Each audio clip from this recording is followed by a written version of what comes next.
한국이 만들고 세계가 본다.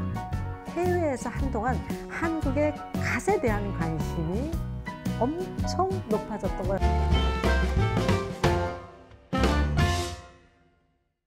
봉주 최정화의 랑데부입니다.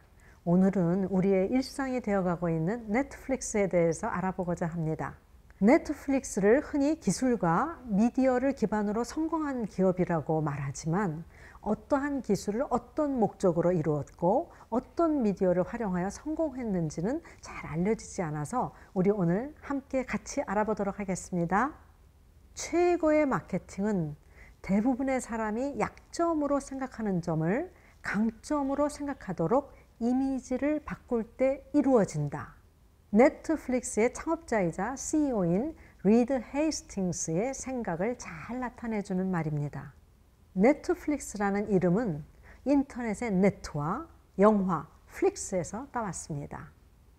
리드 헤이스팅스가 넷플릭스를 창업할 때부터 인터넷으로 영화를 유통할 생각을 했다는 것을 꿈꾸었다는 걸 우리는 잘 알 수 있지요.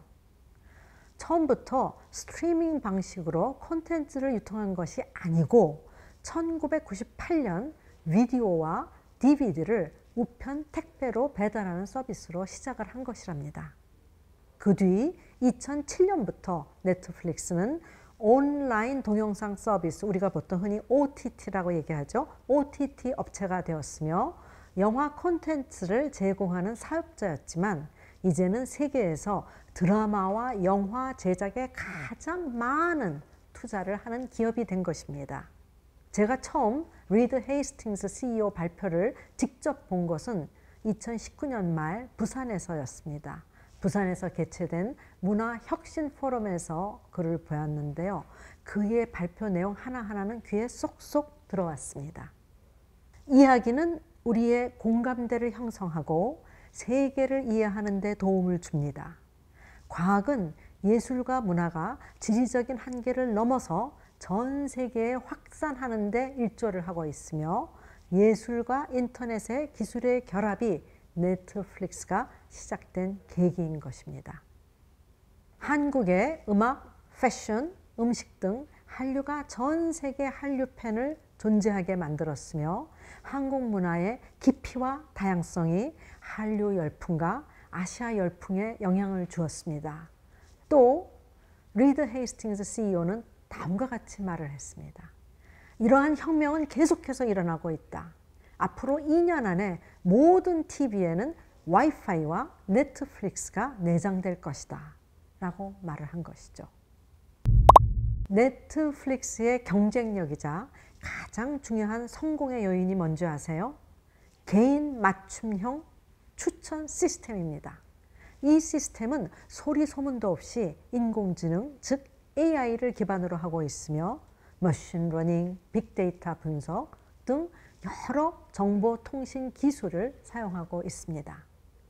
기술이 기술로 끝나면 안 됩니다.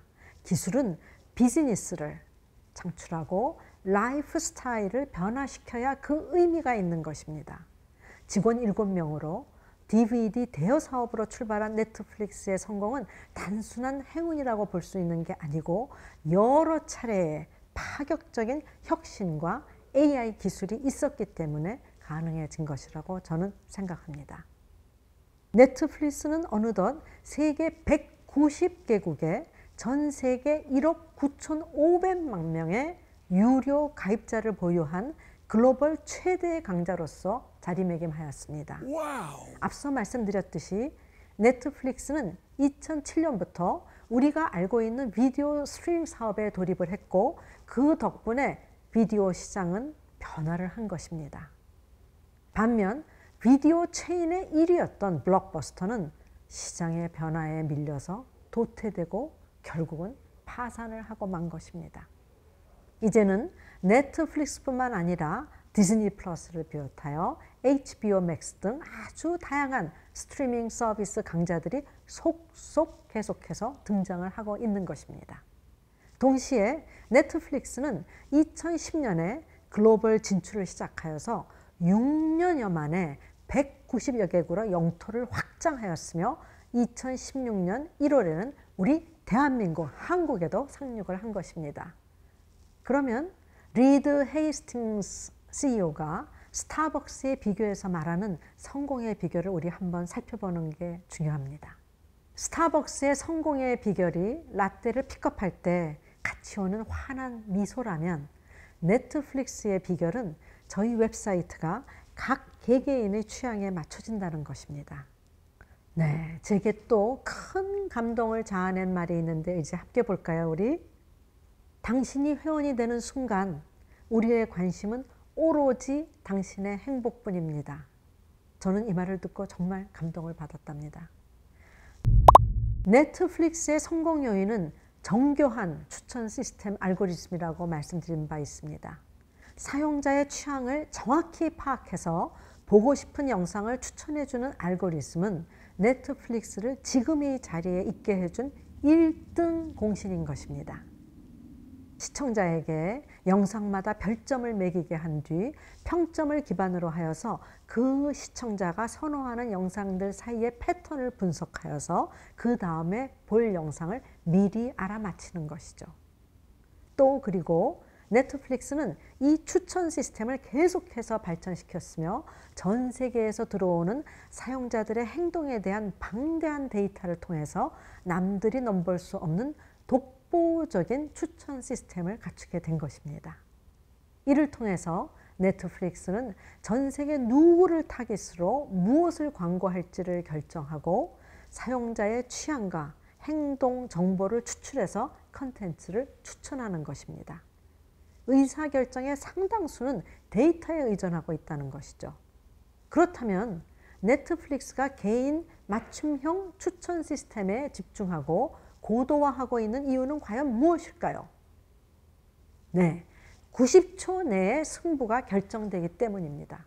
이용자는 넷플릭스 화면에서 무엇을 볼지 결정하는데 90초가 소요가 됩니다. 하나의 컨텐츠 이미지에 평균 1.8초를 소비해서 시청 여부를 판단하게 되는 것이죠. 90초 내에 볼만한 컨텐츠를 찾아내지 못하면 당연히 이탈을 하게 되고 이러한 상황이 반복이 된다면 구독을 해지하게 되어 결국 가입자를 잃게 되는 것이죠. 넷플릭스 인사이트의 저자이며 AI 분야의 세계적인 석학이신 이호수 박사는 다음과 같이 얘기했습니다. 넷플릭스의 매출은 구독료가 전부인 만큼 고객 한 명을 잃는다는 것은 큰 타격이다. 넷플릭스는 개인 추천 정확도를 중시하며 그 결과 사용자가 시청하는 컨텐츠의 80%는 추천 기반으로 이루어지고 있다고 이 박사는 말씀하셨습니다. 또한 넷플릭스는 메타데이터와 태그를 통해서 7만 7천여 개의 마이크로 장르 또 2,000개의 취향 그룹을 구별합니다. 예를 들어서 로맨스 컨텐츠라고 해도 첫사랑이냐, 비극적인 사랑이냐, 짝사랑이냐, 결혼이냐, 불륜이냐, 금지된 사랑이냐 등 다양한 태깅 작업을 하면서 이는 콘텐츠 분석 전문가에 의해서 생성이 되고 있는 것입니다. 넷플릭스가 추천 정확성이 뛰어난 이유 중에 하나인 거 이제 여러분들 이해가 잘 되시죠? 아울러서 같은 콘텐츠라 하더라도 보는 사람에 따라서 다른 대표 화면을 보여준답니다. 이호수 박사는 넷플릭스는 모든 의사결정을 데이터 기반으로 진행하는 확고한 원칙이 있으며 AI는 인간의 보조 역할이라는 아주 실용적인 접근 방식을 채택하고 있다라고 또 말씀하셨습니다. 대부분의 사업 아이디어는 정신이 나갔고 멍청하고 경제적이지 못해 보이는데 결국 옳은 것이 밝혀질 것입니다. 넷플릭스는 콘텐츠를 유통할 뿐만 아니라 성공한 콘텐츠 생산자이기도 합니다. 넷플릭스는 2012년부터 콘텐츠를 제작사에서 구매해서 제공하는 것을 넘어서 이제는 자체적으로 콘텐츠를 만들어내기 시작했는데요. 기묘한 이야기, 오렌지 is the new black과 같은 미국 시리즈, 또 극장 개봉까지 한 로마, 결혼 이야기, 그리고 아이리쉬맨 뿐만 아니라 영어가 아닌 킹덤과 같은 비영어 콘텐츠도 만들고 있죠. 특히 킹덤은 전 세계적으로 극찬을 받으면서 해외에서 한동안 한국의 갓에 대한 관심이 엄청 높아졌던 거 여러분들 아시죠? 정말 재미난 일이었죠. 최근에는 K-팝의 성공에 힘입어서 블랙핑크의 데뷔 때부터 월드스타가 되기까지의 일대기를 담은 넷플릭스 오리지널 다큐멘터리 블랙핑크 세상을 밝혀라도 나왔습니다. 그리고 지난 9월 넷플릭스는 한국 콘텐츠 개발을 위해서 넷플릭스 인터테인먼트 별도의 법인까지 설립을 했답니다. 앞으로 더 많은 한국 드라마와 영화, 다큐멘터리 등의 K 콘텐츠가 넷플릭스를 통해서 전 세계인의 소개가 되리라고 믿어 의심치 않습니다. 이제 넷플릭스는 하나의 기업을 넘어서 지구촌 사람들의 일상이 된 것입니다. 스크린에 좀 더 다양한 문화가 반영이 되도록 힘쓰고 국가 간 더 깊은 공감대를 형성하고 스토리텔링을 통해서 우리가 사는 세상을 더 깊이 이해하는 데 도움이 되도록 노력을 할 것이다. 2019년 문화혁신 포럼에서 리드 헤이스팅스 넷플릭스 CEO가 한 말의 울림은 아직도 제 귀에 그대로 남아 있습니다. 한국이 만들고 세계가 본다. 오늘은 넷플릭스와 넷플릭스 창업자이고 지금 현재 CEO이며 회장이신 리드 헤이스팅스에 관한 이야기를 나누어 보았습니다.